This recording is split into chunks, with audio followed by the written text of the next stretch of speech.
Hey guys, it's me, Ali, and my squishy slime friend, Rimuru. Welcome back to my channel.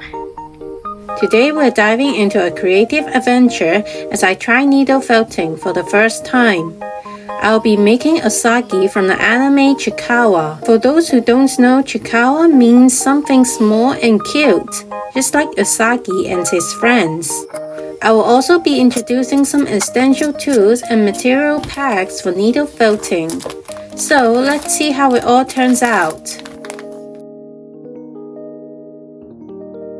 Oh my god, just look at all these material packs. They were super affordable and each one has enough supplies to create a full doll. So we're going to use these as our base. And safety first, here's a handy finger coat to protect you from any accidental pokes.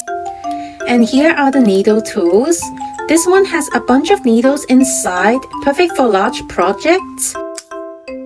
Then we have an extra thin needle that comes with its own container filled with more needles. Finally, there's a single needle with a wooden handle and it even comes with a foam pad. So here are all the needles in different size and thickness. Just a quick reminder, be extra careful when using these. Next, I have this felting mat to use as the base, but I might try the foam pad instead. These are the basic tools for needle felting. It's my first time, so there might be some mistakes, but I will test everything out and hopefully avoid any injuries. I'm starting with Usagi from the anime Chiikawa since it seems easier than the other packs. Let's get felting.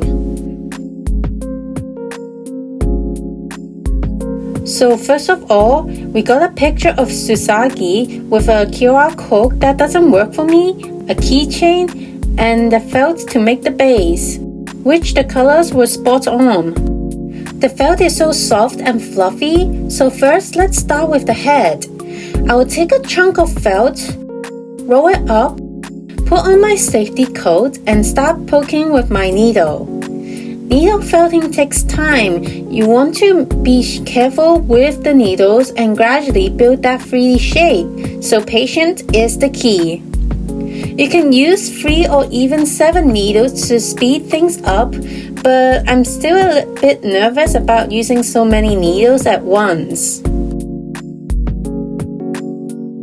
Anyway, I started by making 2 holes for the eyes, just dabbing the needle in one spot and gradually shaping the eyes.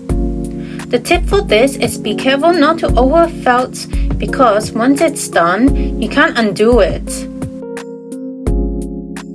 For Usagi's pupil, you just need a tiny bit of felt and poke it in. When I started on the mouth, I messed up by using too much felt and poking it really hard. As you can see, it's not going too well. So for the cheeks, just add a small amount of felt and gently poke it into place.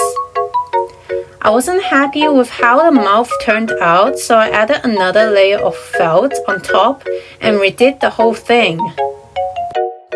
Okay, so I'm just gonna zoom forward here because I end up not liking it at all, and after a while I decided to take everything apart. I poked it way too much off the head, so I added more felt to build back that 3D shape. It's still not quite looking like Usagi, it's more like a flat pancake version right now. But I'm going to focus and work on it some more, so I'll put on some music and keep at it.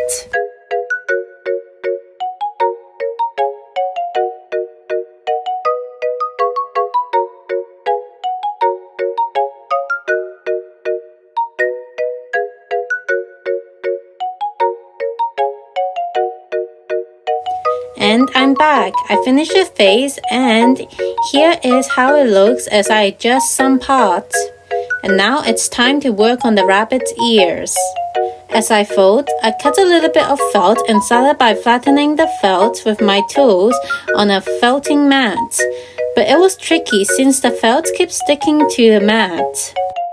So I switched to a foam pad instead. After flattening it, I curled it up to the shape of the ear and added a bit of pink in the middle. The ear took some time because one turned out shorter than the other, and I accidentally pinched myself with a needle. It's tough to avoid any accidents. I tried shaping the ear into a U by carefully poking each side to create that cute look.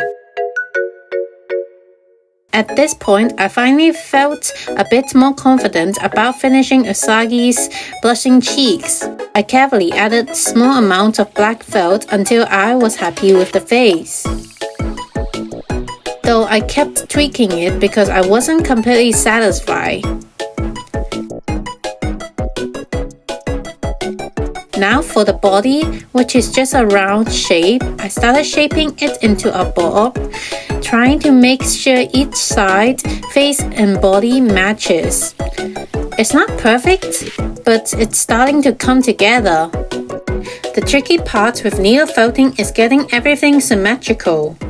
As I reshape the body, I move on to the hands and legs.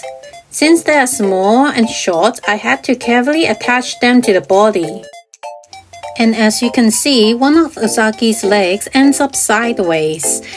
There were lots of gaps in the legs and hands, so I patched them up with some extra felt. Honestly, needle felting feels like a never-ending process. There were lots of gaps around the joints, so I had to tweak it a bit. The last step was the tail. So I just rolled up some felt and attached it to the back. It took me about 4 to 5 hours because I wasn't satisfied with the body and head. But it was my first practice character and I wanted to look nice and okay.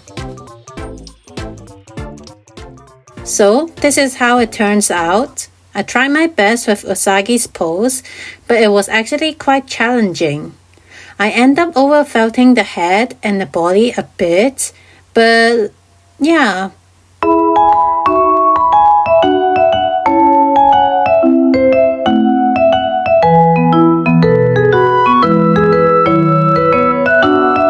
Now the result. So my final thoughts on my very first needle felting project. It was hard and honestly a bit dangerous. You can get hurt pretty easily. But in the end, I think it turned out pretty cute. It does look like USAGI. The more I look at it, the more I really want to tweak it a little bit. But I'm kind of happy now. I had a lot of fun except for the injury part while doing needle felting.